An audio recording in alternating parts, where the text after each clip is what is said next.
Di bagian paling ujung utara Pulau Kalimantan, terbentang wilayah yang berbatasan langsung dengan Malaysia Timur. Sebuah wilayah yang kaya dengan sumber daya alam. Inilah Kabupaten Sambas.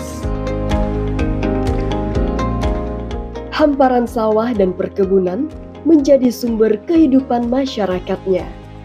Di antara berbagai komoditas unggulan, jeruk menjadi salah satu buah khas daerah Sambas. Sejak puluhan tahun lalu, jeruk siam tumbuh subur di tanah Kabupaten Sambas. Rasa manisnya yang khas, ukuran buah yang seragam, serta aroma segarnya menjadikan jeruk ini dikenal luas hingga keluar daerah. Jeruk tidak sekedar komoditas pertanian, tetapi juga menjadi simbol ketahanan ekonomi masyarakat. Di balik keberhasilan ini, peran pembibitan menjadi sangat penting. Segalanya dimulai dari pembibitan. Bibit yang unggul menentukan kualitas tanaman dan hasil panen di masa depan. Salah satu petani yang mengembangkan usaha pembibitan jeruk adalah Bapak Apriansyah. Beliau merupakan penangkar benih jeruk yang berasal dari Desa Sejiram, Kecamatan Tebas, Kabupaten Sambas. Awal mulanya saya menekuni atau terlibat di dalam proses pembibitan jeruk ini pada saat umur saya sekitar 12 tahun, yang mana pada saat itu saya sudah dilibatkan oleh orang tua dalam proses pembibitan.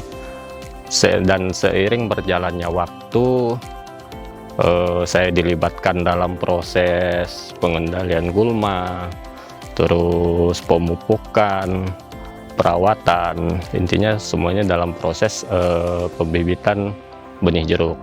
Dan kemudian pada tahun 2014 saya kuliah, dan setelah itu pada tahun 2018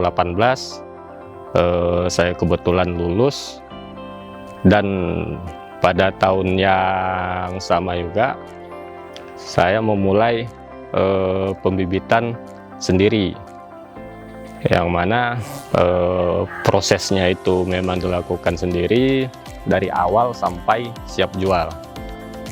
Menjadi penangkar benih bukanlah pekerjaan yang mudah. Setiap bibit memerlukan perhatian dan perawatan sejak awal pertumbuhannya. Proses pembibitan diawali dengan penyemaian batang bawah yang kemudian dirawat hingga siap untuk dilakukan okulasi. Proses pembibitan yang saya lakukan, pertama itu kita melakukan persemaian. Setelah melakukan persemaian, semai tersebut kita sortir, kemudian kita pindahkan ke bedengan. Kemudian sekitar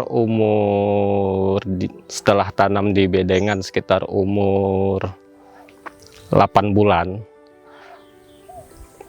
tanaman tersebut baru kita okulasi, yang mana memang entres tersebut kita ambil dari blok penggandaan mata tempel, dan kemudian setelah diokulasi baru kita sortir mata tunas. Dan setelah sortir itu sekitar umur 3 bulan atau tanaman tersebut sudah siap untuk kita pindahkan ke polybag, baru kita pindahkan ke polybag. Nah, setelah dia dipindahkan ke polybag kurang lebih sekitar umur 1 bulan atau 2 bulan, tanaman tersebut baru siap jual. Intinya tanaman tersebut sudah sehat, sudah mempunyai akar yang banyak, baru tanaman bibit tersebut kita jual. Okulasi merupakan salah satu tahapan penting dalam pembibitan jeruk, yaitu menyambungkan mata tunas unggul ke batang bawah yang sehat. Proses ini membutuhkan ketelitian, kesabaran, dan juga pengalaman. Tidak semua okulasi berhasil tumbuh dengan baik. Karena itu, setiap tahapan harus dilakukan sesuai prosedur agar menghasilkan bibit yang berkualitas.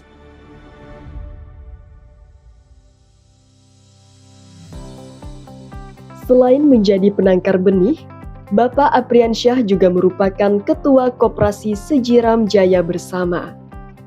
Pada saat ini saya juga tergabung dalam koperasi, yang mana koperasi tersebut adalah Koperasi Sejiram Jaya Bersama. Saya sendiri adalah ketua dari koperasi tersebut, yang mana beranggotakan 102 orang. Dan anggota dari koperasi ini sudah kita ajak untuk memproduksi benih jeruk yang berkualitas sesuai dengan aturan yang berlaku. Dan alhamdulillah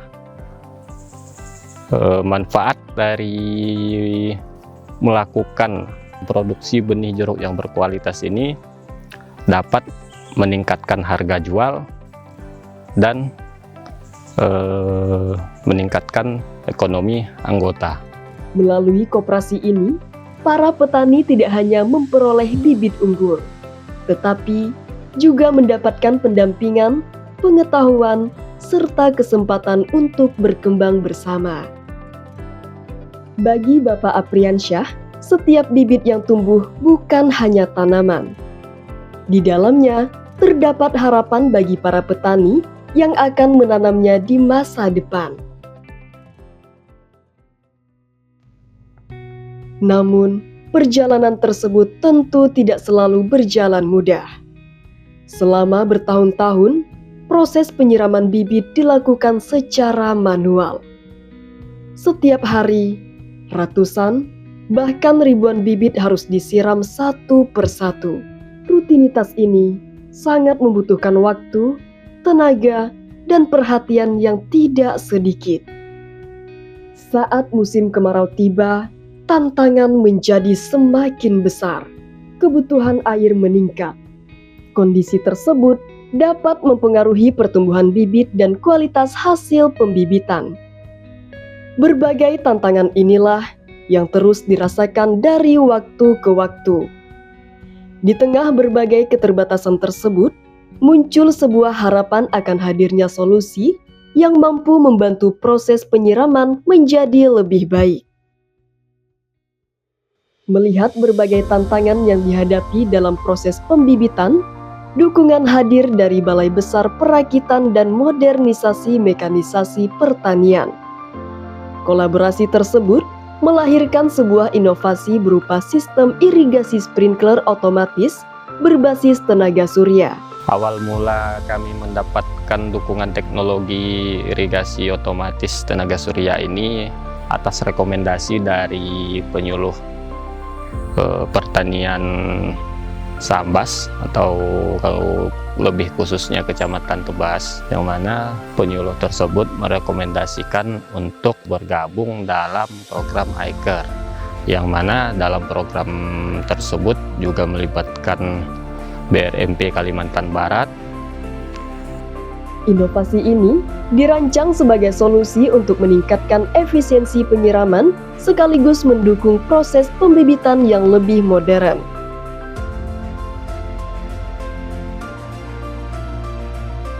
Perubahan yang kami rasakan setelah penggunaan teknologi irigasi otomatis ini adalah kualitas benih yang kami hasilkan menjadi lebih baik karena proses penyiraman yang lebih merata, dan bahkan teknologi ini dapat diaplikasikan atau dioperasikan lewat smartphone, yang mana dapat mengefisiensi waktu dan tenaga kerja.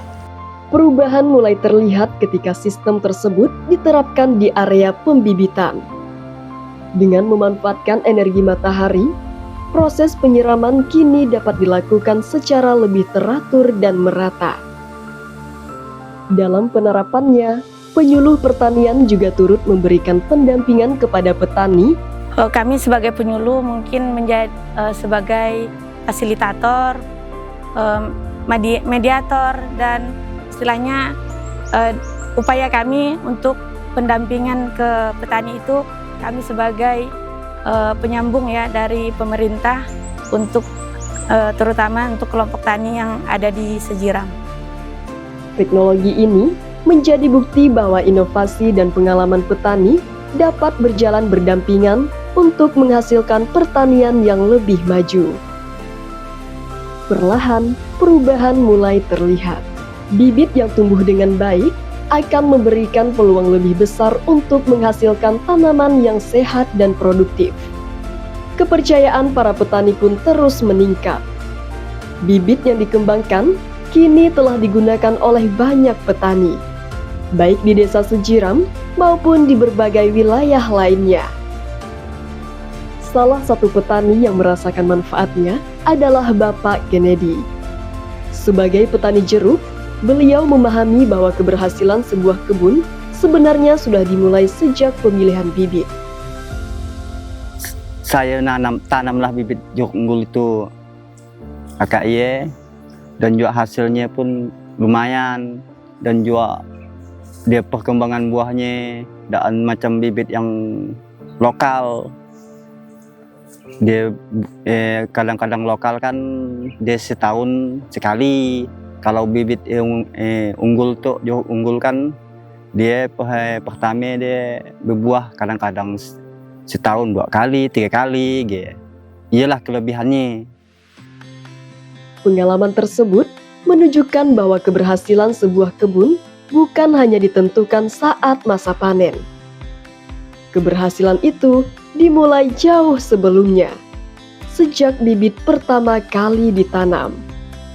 Dari Desa Sejiram, tumbuh tunas-tunas harapan yang kelak akan berkembang menjadi kebun-kebun produktif bagi generasi mendatang. Inilah kisah tentang tunas masa depan di Desa Sejiram.